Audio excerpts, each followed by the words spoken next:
Canada ఈ ఖలిస్తానీలకి స్వర్గంగా మారిందని ఎప్పటి నుంచో మనం చెప్తుంటే పట్టించుకోలేదు. ట్రూడో నాశనం చేశాడు తప్పించి ఇంకా వాళ్ళకి పెంచి పోషించాడు.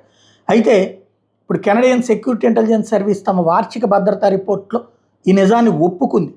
భారత్లో హింసను ప్రోత్సహించడానికి, దాడులు చేయడానికి అవసరమైన నిధులు సమకూర్చుకునేందుకు ఖలిస్తానీ అతివాదులు కెనడాని తమ స్థావరంగా వినియోగించుకుంటున్నారు అంటూ ఆ నివేదికలో తేల్చి చెప్పింది.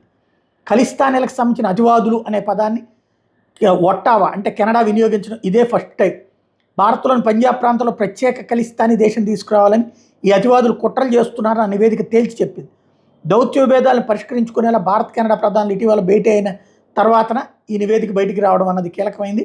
కెనడా గడ్డ మీద ఖలిస్తానీ వేర్పాటువాదులు భారత వ్యతిరేక కార్యకలాపాలు సాగిస్తున్నారని భారత వాదనకి ఇది ధృవీకరించినట్టయింది.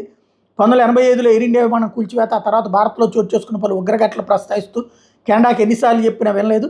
2023లో ఖలిస్తానీ వేర్పాటువాద నేత నిజ్జర్ హత్యఘటనతో ఇరు దేశాల మధ్య విభేదాలు, ఆ తర్వాతన ఈ నివేదిక ద్వారా ఇప్పుడు కెనడా అంగీకరించినట్టయింది.